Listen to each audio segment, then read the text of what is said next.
நான் பேசிட்டு இருக்கும்போது என்ன நினைச்சு நீ கவுண்ட் பண்ண? அதுவா மாமா, நீங்க என்கிட்ட பாசமா இருப்பீங்களா, கடைசி வரைக்கும் என் கூட சேர்ந்து வாழ்வீங்களான்னு செக் பண்ண. நீங்க 3 என்றதுக்குள்ள திரும்பி பாத்துட்டீங்க மாமா. ஏய் உன்ன ச்சே. ஏய் இங்க பார், இந்த மாதிரி கிறுக்குத்தனமா எதையாவது பண்றதெல்லாம் விட்டுரு. ஒரு வருஷம் கழிச்சு உன் வாழ்க்கையில என்ன பண்ணலாங்கிறத யோசி. ஏன்னா இங்க காலங்காலமா பிளான் பண்ணி வாழ்றவனே இங்க எதுவுமே பண்ண முடியாம இருக்கான். நீ எதையுமே பிளான் பண்ணி செய்ய மாட்ட, போற போக்குல அப்படியே ஏதாவது ஒரு ஃப்ளோல போயிட்டு இருக்குது உன் வாழ்க்கை.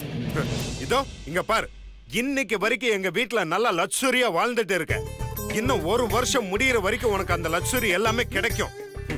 அதுக்கப்புறம் உன் பழைய வாழ்க்கையை நீ வாழ ஆரம்பிக்க போற.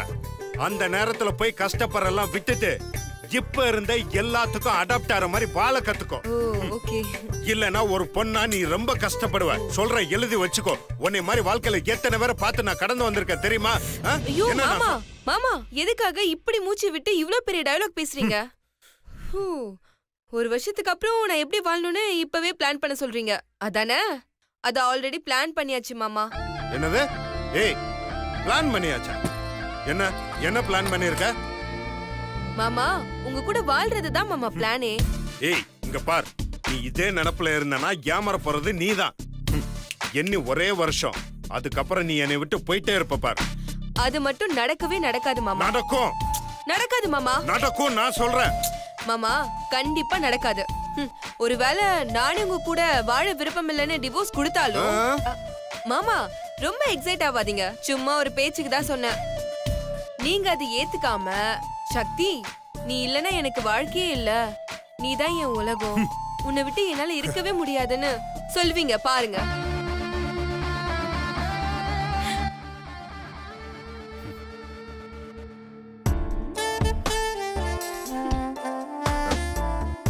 ஏய்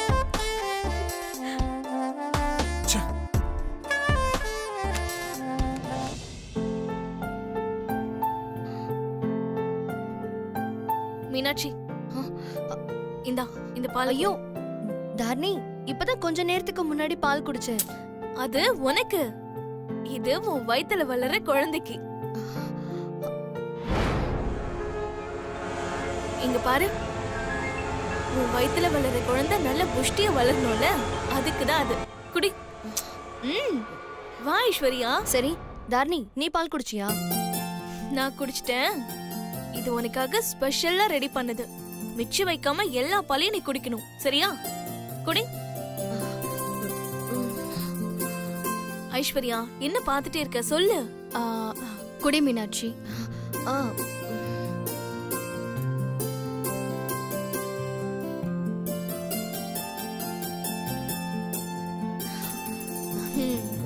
குடு.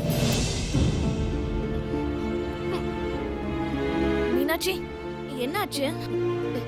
இல்ல, வாமிட் வர மாதிரி இருக்கு, தலை சுத்துது. வாமிட் வர மாதிரி இருக்கா? மீனாட்சி பாத்து. மீனாட்சி பாத்து. ஐஸ்வர்யா ஒரு துணி எடுத்துட்டு வந்து இதை தொடச்சிரு. இல்ல ஐஸ்வர்யா வேண்டாம். ஐஸ்வர்யா என்ன பாத்துட்டே இருக்க? போ, ஒரு துணி எடுத்துட்டு வந்து தொட.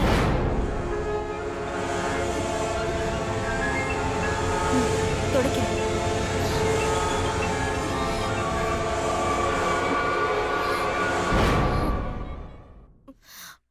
ஒரே வாமிட் ஸ்மெல்லா இருக்கு. மீனாட்சி நீ வா, நம்ம ஹால்ல போய் உட்காரலாம். ஐஸ்வர்யா வாமிட் எல்லாம் கிளீன் பண்ணிட்டு ரூம் பூரா மாப் போட்டுட்டு அப்படியே ரூம் ஸ்ப்ரேவையும் அடிச்சிரு. நீ வா மீனாட்சி, போலாம்.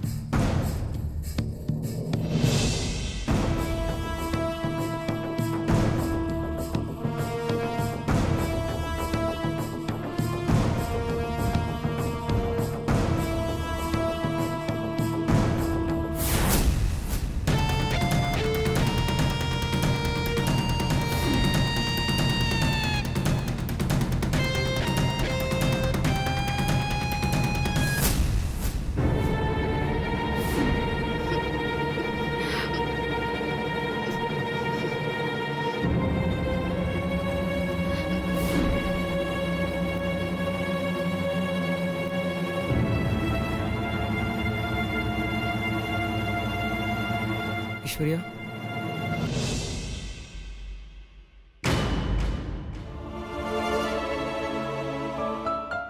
ஐஸ்வர்யா உன்னை நினைச்சா ரொம்ப பெருமையா இருக்கு ஐஸ்வர்யா. எனக்கும் என் மீனுக்குட்டிக்கும் பொன் குழந்தை பிறந்ததுன்னு வச்சுக்கோ, சாமி சத்தியமா சொல்றேன் உன் பேரை தான் வைப்பேன். ம்.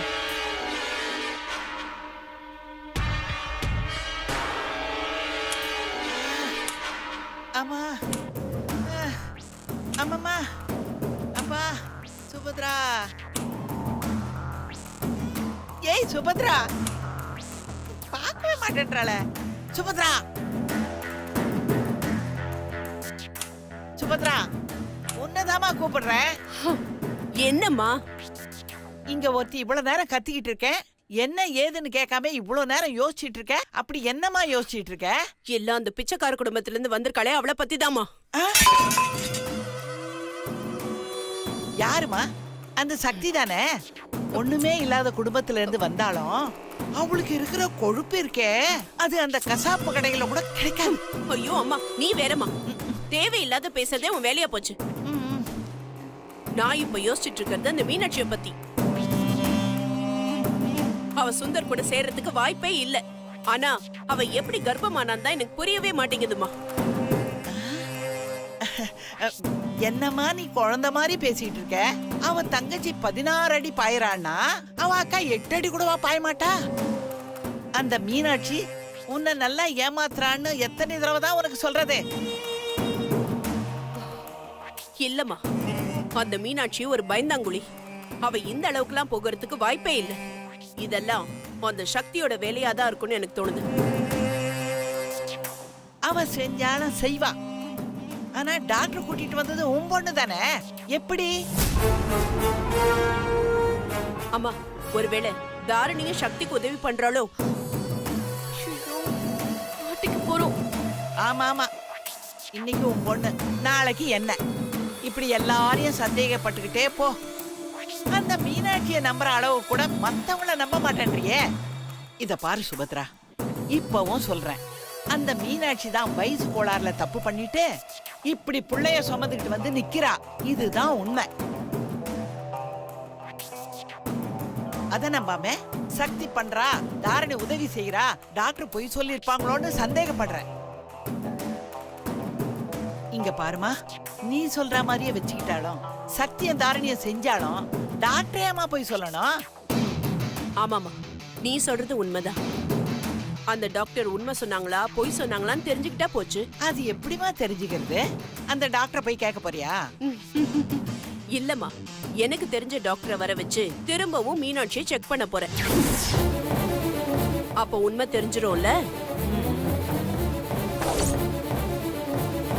ஐயோ மாட்டிக்கிட்டோமே, இப்ப என்ன பண்றது? சக்தி, அதுக்கப்புறம் ஒரு நிமிஷம், நான் அப்புறம் கூப்பிடுறேன்.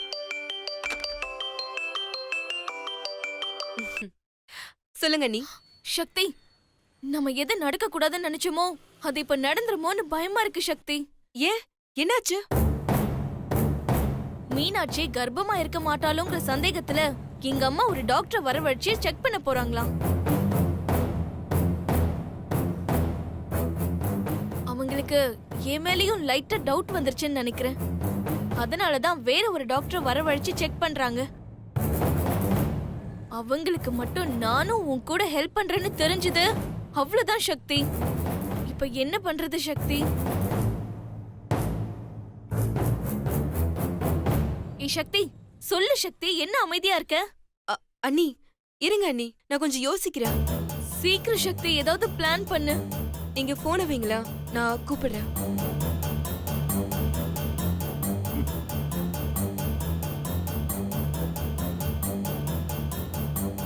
சின்னவ பலத்த யோசனையில் இருக்கா, என்னவா இருக்கும் கேட்டு பார்ப்போம்.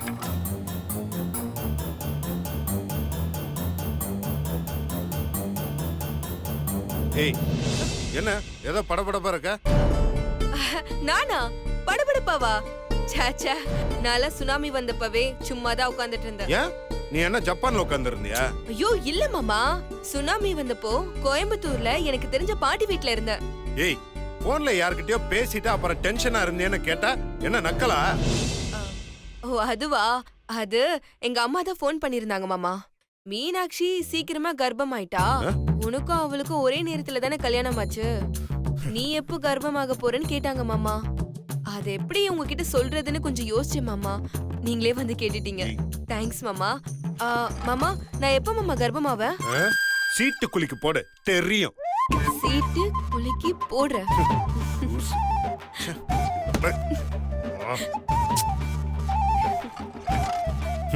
இந்த மூஞ்செல்லாம் பார்த்தா உண்மையை பேசுற மாதிரியா தெரியுது. போன்ல கண்டிப்பா வேற யார்கிட்டயோ தான் பேசியிருப்பா. வேணுன்னு நீ வெறுப்பேத்துறதுக்காக தான் இப்பெல்லாம் பேசுவா. அப்பாடா நல்ல வேளை தப்பிச்சோம். பாம்பு காதுதான் இவருக்கு.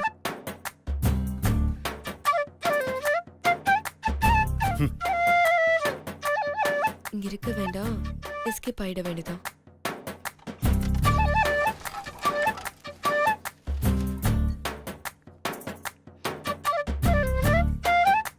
ஏய் நில்லு.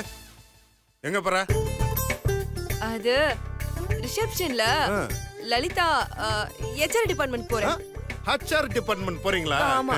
கையில ஃபைல் கிடையாது, வெறும் போன் மட்டும் தான் இருக்கு. அப்படியே வெறுங்க எவ்வளோ HR டிபார்ட்மெண்ட் போறீங்க? ஏன் இன்டர்காம்ல போன் பண்ணி சொன்னா வர மாட்டாங்க? எல்லாமே புதுசா இருக்கு ரூல்ஸ். ஏன் ஏன் ஏன் ஏன் ஏன் கையில ஃபைல் இருந்தா தான் HR டிபார்ட்மெண்ட் போணுமா என்ன? இல்ல இன்டர்காம்ல தான் கூப்பிட்டு பேசணுமா? ரூல்ஸ் போட்டிருக்கீங்களா என்ன? அர்ஜுன் நான் நேர்ல தான் போவேன். அது என்னோட சின்சியாரிட்டி. சின்சியரிட்டியா? இருக்கட்டும் இருக்கட்டும், போய்க்கோ. அது இனிமே என் வேலையில தலையிடாதீங்க. சின்சியரிட்டி போடலங்க. ஆபீஸ்ங்கிற ஒரே காரணத்துக்காக அமைதியா இருக்கு. மாமா இந்த ஆபீஸ்ல கத்துற ஒரே ஆள் நீங்க மட்டும்தான். ஏய் ச்சே. அச்சோ ச்சே.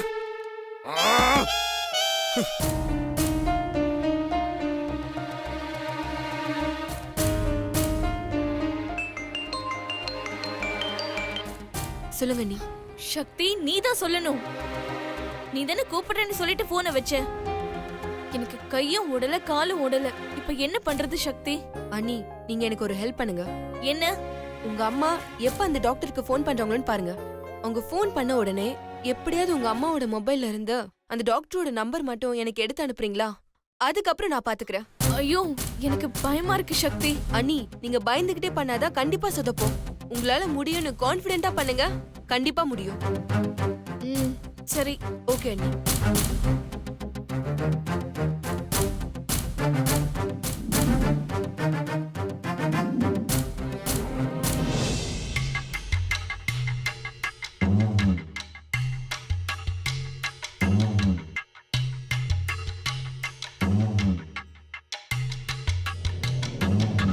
சொல்லுங்க சுபத்ரா. என் மருமகளுக்கு இன்னைக்கு என்ன ஆச்சுன்னு தெரியல. ஒரே வாமிட்டா இருக்கு, தலை சுத்துதுன்னு சொல்றா. என்னவா இருக்கும்னு தெரியல. கொஞ்சம் என் வீடு வரைக்கும் வந்து பாத்தீங்கன்னா ரொம்ப நல்லா இருக்கும். வீட்டுக்கே வர வைக்க போறாங்களா? ஓ அப்படியா? இமிடியேட்டா வர முடியாது. எனக்கு ஒரு 2 hours டைம் கொடுங்க, நான் வந்துடுறேன். Okay no problem doctor. Okay நான் வந்துடுறேன். Okay doctor. இப்ப எப்படி அம்மா செல்ல இருந்து டாக்டர் நம்பர் எடுக்கிறது?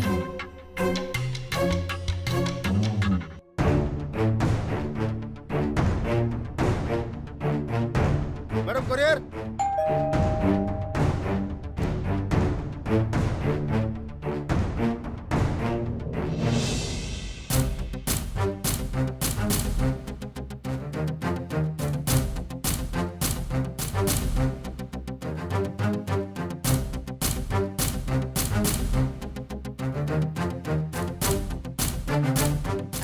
அம்மாடி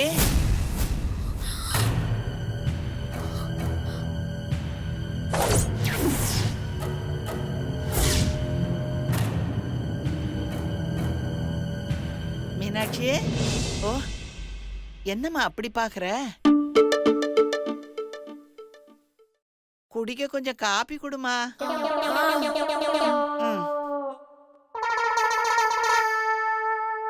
அப்பாடா நல்ல வேலை பாட்டி கண்ணாடி போடல.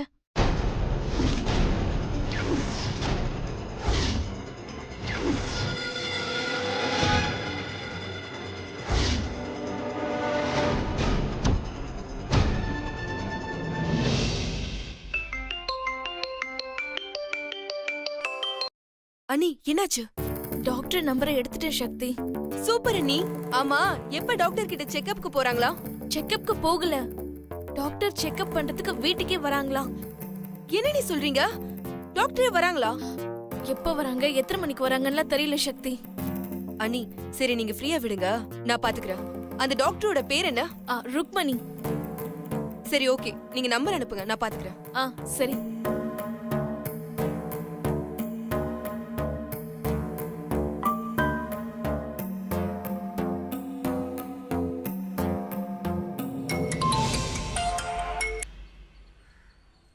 Hello, doctor Rukmani? Yes Rukmani here. நீங்க? நான் சுபத்ராவோட மூத்த மருமக பேசுறேன். சொல்லுமா. உனக்கு தான் தலை சுத்துது, வாமிட் வருதுன்னு சொன்னாங்களா? ஐயோ, அது எனக்கு இல்ல, அது என்னோட சிஸ்டருக்கு. ஓ, நான் இப்ப ஃபோன் பண்ணது நீங்க எவ்வளவு நேரத்துல கிளம்பி வருவீங்கன்னு அத கேட்க சொன்னாங்க. நான் 2 ஹவர்ஸ்ல வருவேன்னு மேடம் கிட்ட சொல்லியிருந்தேனே. ஓ அப்படியா? அவங்க மறந்துட்டாங்க போல இருக்கு. சரி ஓகே மேடம், நீங்க வரதுக்கு நான் கார் அனுப்புறேன், நீங்க அதுலயே வந்துருங்க. நோ நோ நோ நோ, உங்களுக்கு ஏன் சிரமம்? நான் என் கார்லயே வந்துடுறேன். ஓ, நீங்க கார் வச்சிருக்கீங்களா? யா, எஸ்கே ஃபர்டிலிட்டி சீஃப் டாக்டர்னா நான் கார் வச்சுக்காம இருப்பேனா? சாரி டாக்டர், நீங்க வீட்டுக்கு வந்து செக் பண்றேன்னு சொன்னதும் நான் ஏதோ ட்ரைனிங் டாக்டரா இருக்கும்னு நினைச்சேன். It's okay. சரி டாக்டர், நீங்க என்ன கார் வச்சிருக்கீங்க? ஷிஃப்ட் டிசைர் வச்சிருக்கேம்மா. ஓ வாவ், என்ன கலர்? Royal blue. ப்ளூவா? உங்க கார் நம்பர் ஃபேன்சி நம்பர் தானே? இல்லம்மா, ஃபேன்சி நம்பர் கிடைக்கல. TN10AB5901 நார்மல் நம்பர் தான். ஃபேன்சி நம்பர்லாம் கிடைக்கலம்மா. ஓ ஓகே மேடம், விட்டா நான் எல்லா டீட்டெயிலும் கேட்டுட்டே இருப்பேன். நீங்க வீட்டுக்கு வாங்க, நம்ம நிறைய பேசுவோம். Yeah sure. இன்னும் ½ அன் ஹவர்ல நான் உங்க வீட்டுக்கு வந்துடுறேம்மா. Okay okay, by.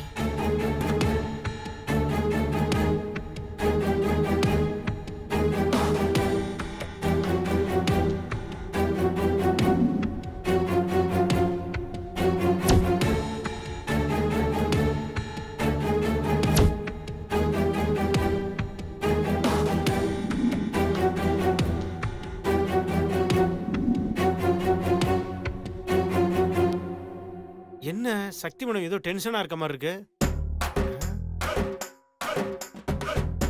Sakthi madam, Sakthi madam, என்ன ஒரு மாதிரி டென்ஷனா இருக்க மாதிரி இருக்கு? ஒண்ணு இல்ல ரன்பீர்.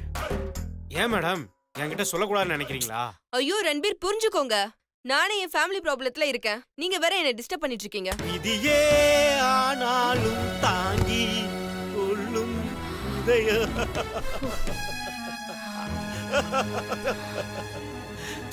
மேடம், ஒரு ஊர்ல 2 குருவி இருந்துச்சாம். அந்த குருவி ஒரு ரோஜா பூ மேல, இந்த சிச்சுவேஷனுக்கு இந்த கதை செட் ஆகல.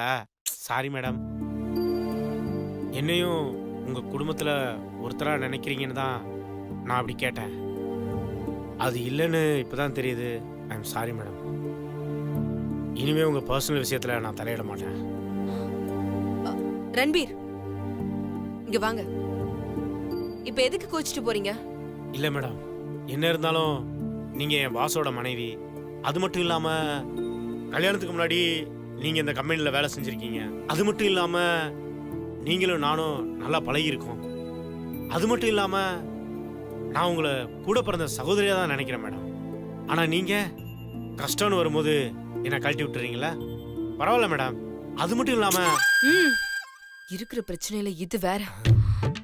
ஐயோ, ஓவரா எமோஷன் ஆகி பேசிட்டோமோ? சக்தி மேடம். ரன்பீர் ப்ளீஸ் ரன்பீர், நானே ஒரு பெரிய இக்கட்ல இருக்கேன். அதுல இருந்து நான் எப்படி வெளியில வர போறேன்னு எனக்கே தெரியாது. அதுக்கு கண்டிப்பா உங்களால உதவி பண்ணவே முடியாது. சக்தி மேடம், ஓவரா ரியாக்ட் பண்றாரு. மேடம், எவ்வளவு பெரிய வேலையா இருந்தாலும் கஷ்டமா இருக்குன்னு சொல்லுவேனே தவிர முடியாதுன்னு மட்டும் நான் சொல்லவே மாட்டேன். நீங்க என்ன வேலைன்னு மட்டும் சொல்லி பாருங்க, இந்த ரன்வீர் முடிச்சு காட்டுவான். என்ன மேடம் யோசிக்கிறீங்க? என்னன்னு சொல்லுங்க. உங்களுக்கு வந்த பிரச்சனைய நான் சால்வ் பண்றேன். சொல்லுங்க மேடம், என்கிட்ட சொல்லுங்க. என்ன அறிக்கை? குரங்கு வலையில மாட்டிக்கிச்சு. ரன்பீர் இங்க வாங்க. அது ஒரு பொண்ண கடத்தணும். ஒரு பொண்ண கல்யாணம் பண்ணிக்கணுமா? எந்த பொண்ணு மேடம்? யோ, ஒரு பொண்ண கடத்தணும். பொண்ண கடத்தணுமா? ரண்டே